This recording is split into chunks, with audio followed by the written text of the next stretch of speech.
성경 말씀 보도록 하겠습니다. 오늘 우리에게 주신 하나님의 말씀은 베드로후서 1장 12절에서 15절까지의 말씀입니다. 그러므로 너희가 이것을 알고 이미 있는 진리에 서 있으나 내가 항상 너희에게 생각나게 하려 하노라. 내가 이 장막에 있을 동안에 너희를 일깨워 생각나게 함이 옳은 줄로 여기노니 이는 우리 주 예수 그리스도께서 내게 지시한 것 같이 나도 나의 장막을 벗어날 것이 임박한 줄을 알미라. 내가 힘써 너희로 하여금 내가 떠난 후에라도 어느 때나 이런 것을 생각나게 하려 하노라. 아멘.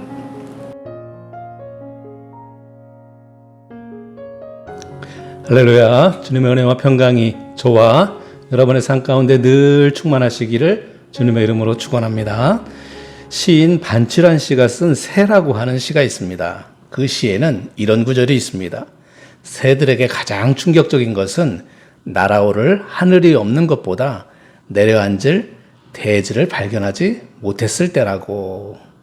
새들에게 가장 황당한 것은 그들이 날아다닐 하늘이 없는 것보다 그들이 내려앉을 땅을 발견하지 못했을 때라는 것이 바로 시인의 성찰입니다.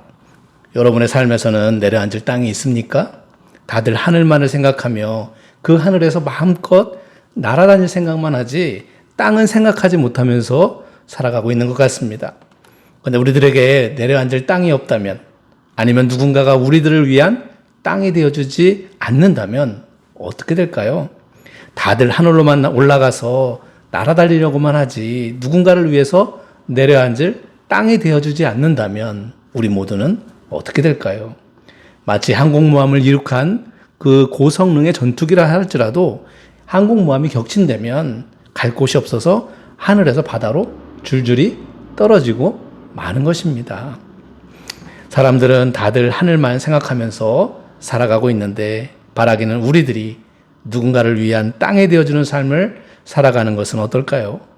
여러분이 여러분의 가족을 위해서 땅이 되어주는 삶을 살아간다면 여러분의 가족들은 돌아갈 땅이 있다라는 생각에 마음을 놓고 하늘을 날아다닐 수 있을 것입니다. 그러고 보면 우리들은 누군가의 희생에 의해서 성장하고 유지되는 것 같습니다. 아이가 태어나서 어른으로 자라기까지 부모의 희생이 있었기 때문에, 부모가 아이들의 든든한 땅이 되어 주었기 때문에 건강하게 성장할 수 있었던 거죠.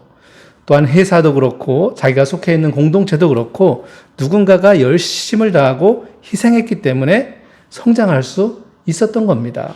그렇기 때문에 우리들은 내가 잘나서가 아니라, 내가 열심히 해서가 아니라 누군가가 희생해 주었기 때문에, 누군가가 우리들을 위한 땅이 되어 주었기 때문에 지금의 삶을 살 수 있다는 것을 명심하고, 여러분들도 자기 자신만을 위한 삶이 아니라 모든 이들에게 든든한 땅이 되어주는 그런 삶을 사시기를 주님의 이름으로 축원합니다. 제가 가지고 다니는 스마트폰은 그래도 최신폰이라 성능이 좋습니다. 저는 나름대로 이 스마트폰에 있어서 이 고급 기능까지 잘 사용하는 편이라 그렇게 생각을 하는데, 어떤 때는 이런 기능도 있었어? 이러면서 저도 몰랐던 기능이 있었다는 것에 이제 신기해야 할 때가 있습니다. 그러고 보면 그 작은 스마트폰도 다 알지를 못하는 것 같아요. 저뿐만이 아닙니다. 다들 고급 스마트폰을 가지고 다니는데 단순히 전화 걸고 받기, 문자하기, 간단한 인터넷 검색 정도만 하면서 쓰는 사람들이 대부분일 것입니다. 그러고 보면 아는 만큼 사용할 수 있는 것 같습니다. 서울의 경동시장이라고 있는데 옛날부터 한약재 판매로 유명한 시장입니다. 거기에 가보면 온갖 약재들이 다 있습니다. 근데 사실 저는 약재에 대해서 잘 모릅니다. 그래서 쭉 이렇게 진열해 놓고 그 약재 앞에다가 이름을 적어 놓은 표지가 없으면 전혀 알지를 못합니다. 만약에 누가 이 독초하고 약초를 섞어서 놓은 다음에 골라서 먹어보라고 한다면 아마도 저는 겁이 나서 먹지 못할 것입니다. 근데 만약에 약초에 대해서 잘 아는 분이 있다면 그 가운데서 좋은 약초만을 이렇게 골라서 먹을 수 있겠죠. 그러고 보면 아는 만큼 먹을 수 있는 것 같습니다.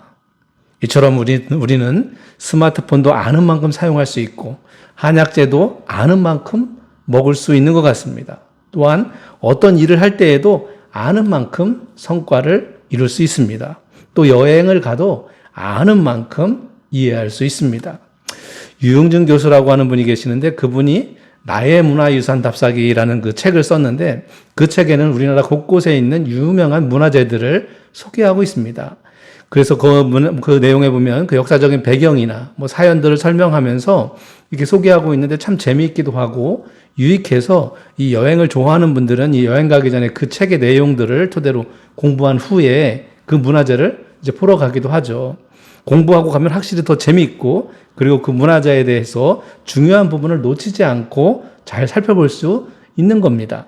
이 나의 문화유산 답사기 그 1권의 머릿말에 보면 인간은 아는 만큼 느낄 뿐이며 느낀 만큼 보인다라고 기록하고 있습니다. 아는 만큼 느끼고 느낀 만큼 보인다. 저는 그 말에 전적으로 공감합니다. 확실히 우리는 아는 만큼 느낄 수 있습니다. 옛날에는 화장실이 밖에 있어서 밤에 잘 때 요강을 이제 방 안에다 두고 잤습니다. 그 요강은 나중에 스테인레스로 이제 만들어지긴 했지만 그 전에는 이 도자기로 만들었습니다. 이 요강을 놓고 한국 사람들은 이렇게 보면은 금방 이제 알지만 외국인들은 잘 모르죠. 우리들은 요강을 어떻게 느끼시죠? 더럽게 느끼죠. 거기에 이제 대수변을 받는 거기 때문에 우리는 더럽게 느끼는데 근데 이런 걸 잘 모르는 외국인들은 막 끌어안고 무슨 보물이라도 보는 것처럼 신기하게 막 이리 닦고 저리 닦고 하면서 애지중지합니다. 모르기 때문에 그렇습니다. 우리가 보기 어떻습니까? 어리석어 보이죠. 확실히 아는 만큼 느끼고 느낀 만큼 보이는 것 같습니다. 확실히 많이 알수록 보는 눈이 다릅니다. 그래서 선생님이 이제 필요한 거겠죠. 해외 성지순례를 가다 보면 거기에 이제 여행 가이드가 있습니다. 그분이 여행지에 대해서 이렇게 소개도 해주고 문화재에 대해서 그리고 그 지역의 그런 역사적인 이야기 같은 것들을 이렇게 해주면서 그래서 이제 가이드가 많이 알고 있고 많이 공부한 사람일수록 우리가 이제 배울 것이 더 많습니다. 근데 이 가이드가 농담이나 하려고 그러고 대충 설명해주고 그러면 그 중요한 것들을 어떻게 다 놓치고 다닐 수가 있습니다. 그리고 웬만한 게 다 중요해 보이지도 않습니다. 예전에는 박물관 같은데 이렇게 견학을 가면 그야말로 이제 수박 겉핥기식으로 대충 보고 나왔는데 요즘은 이 헤드셋을 이제 대여해 주니까 그것을 착용하고 이 관람을 하면 그 해당 이제 전시물에 이렇게 갔을 때 그거에 대해서 자세한 이제 설명을 해주기 때문에 그것을 들으면서 작품을 감상하면 재미있어서 이제 천천히 감상하면서 나오게 됩니다. 외국의 유명한 박물관에 가도 요즘은 각 나라 말에 맞춰서 이제 헤드셋을 대여해 주기 때문에 그것을 끼고 작품을 감상하면 작품에 대해서 제대로 배울 수 있습니다. 그러고 보면 확실히 아는 만큼 보이게 되는 것 같습니다. 확실히 주변 지식이 많을수록 뭐든지 더 잘 이해할 수 있다는 그런 느낌을 받게 됩니다. 성경도 그렇습니다. 성경을 볼 때에도 성경에 기록된 사건들에 대해서 역사적인 배경이나 그 당시 어떤 지리적인 특성을 잘 알면 성경에 대해서 더 잘 이해하게 되고 성경이 다시 보이게 되는데 이처럼 성경도 아는 만큼 보이게 되는 것 같습니다. 그래서 개인적으로도 성경 공부를 해야 되고 교회에서도 성경 공부 시간을 갖는 거죠. 바라기는 열심히 성경 공부하셔서 하나님의 뜻을 잘 이해하시고 하나님의 뜻대로 살아가시는 저와 여러분 되시기를 주님의 이름으로 축원합니다. 조금 전에 그 유용준 교수가 아는 만큼 보인다 그렇게 했는데 저는 이 말에다 더 추가하고 싶은 말이 있습니다. 바로 생각하는 만큼 달라진다라는 말입니다. 아는 만큼 보이지만 생각하는 만큼 달라진다라는 겁니다. 분명히 아는 만큼 보입니다. 그러나 그것도 생각하는 만큼 달라질 수 있다는 것입니다. 어떻게 생각하느냐에 따라서 보이는 것도 달라질 수 있다는 거예요. 예를 들어서 빵 5개가 있는데 어떤 사람은 빵이 5개나 남았네 이렇게 보지만 어떤 사람은 빵이 5개밖에 없네 이렇게 보이는 거예요. 어떻게 보느냐에 따라서 어떻게 생각하느냐에 따라서 많아 보일 수도 있고 적게 보일 수도 있다는 겁니다. 어떻게 생각하느냐에 따라서 결과가 엄청나게 달라질 수 있다는 거예요. 중국에는 만리장성이라고 하는 아주 크고 긴 성이 있습니다.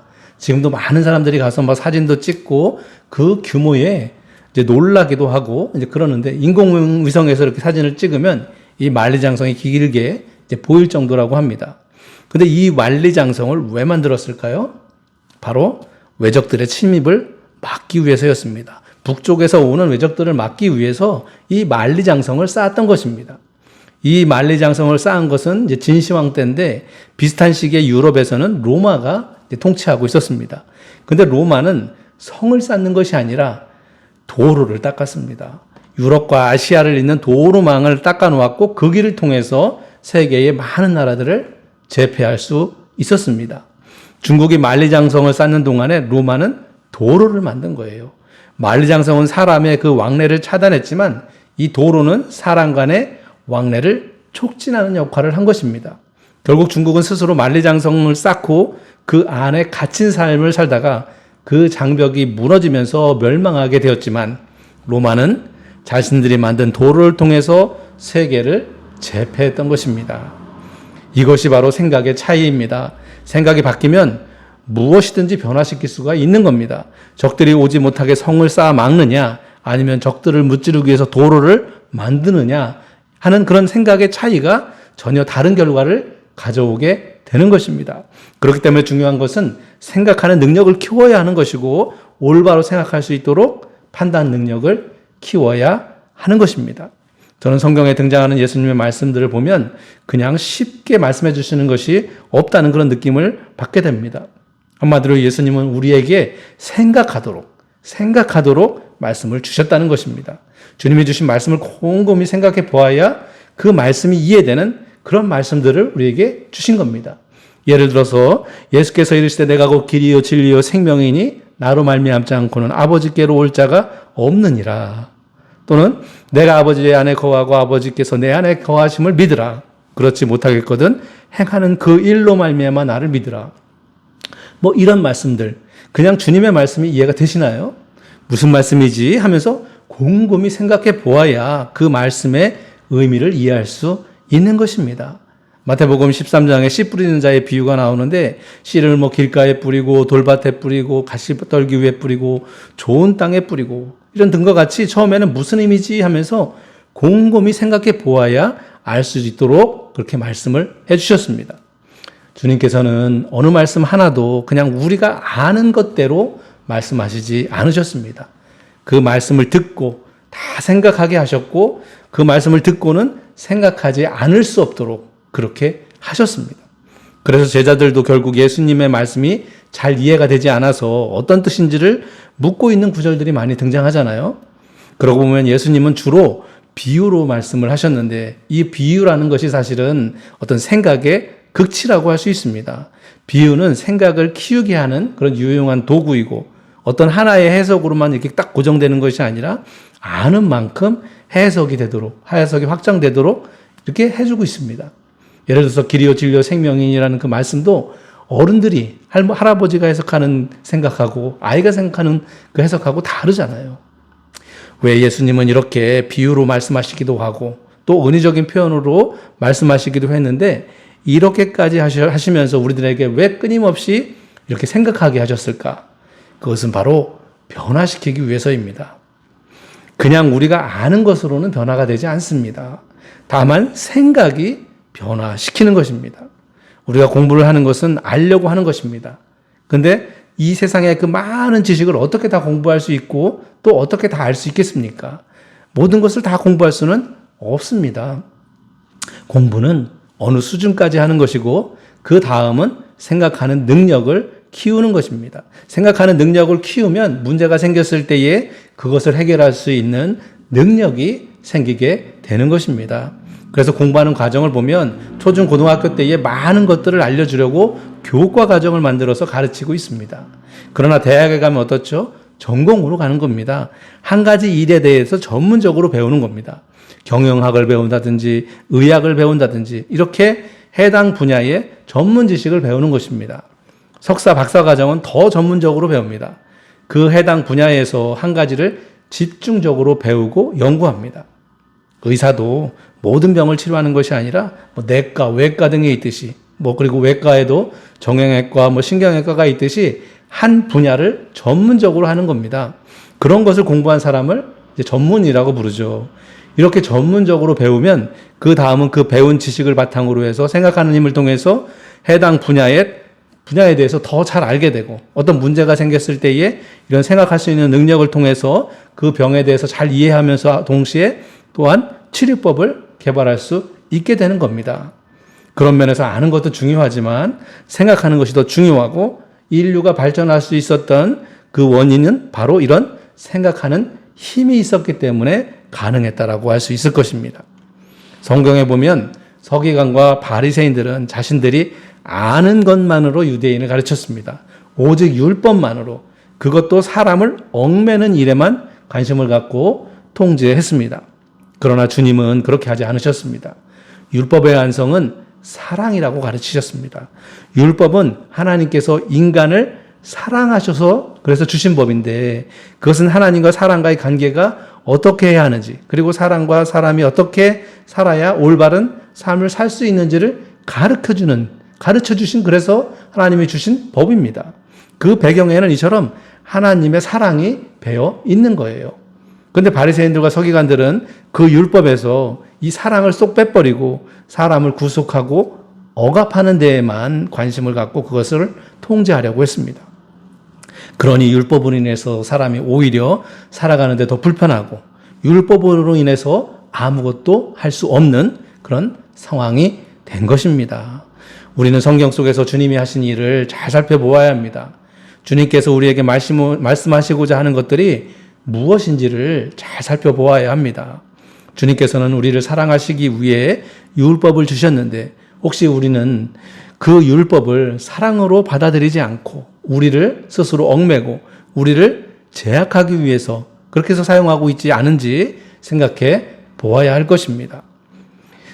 속도가 중요한 것이 아니라 방향이 중요하다라는 그런 말이 있습니다. 요즘은 다들 속도만을 이야기합니다. 그런데 속도보다 중요한 것은 바로 방향입니다.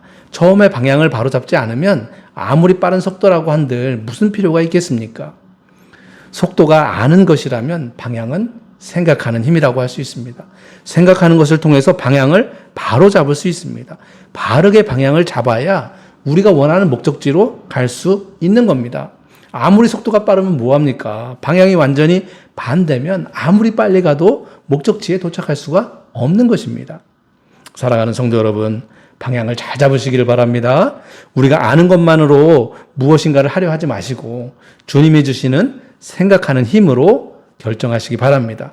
그냥 우리가 생각하는 것이 아니라 성령께서 우리의 생각을 인도하셔서 하나님께서 원하시는 대로 생각하고 그리고 하나님께서 원하시는 대로 방향을 잡아서 나아가시기를 바랍니다. 그리하여 우리의 인생이 하나님께서 원하시는 대로 방향을 맞춰서 축복된 인생, 아름다운 인생을 살아가시기를 주님의 이름으로 축원합니다. 기도하겠습니다. 사랑하는 주님, 저희들에게 생각하는 능력을 주셔서 주님의 말씀을 이해하게 하고 주님의 말씀에 순종하게 하시니 감사합니다. 더욱 주님의 뜻에 맞는 분별의 삶을 통해 하나님께 영광 올려드리는 삶을 살게 하여 주시옵소서. 예수 그리스도의 이름으로 기도드리옵나이다. 아멘.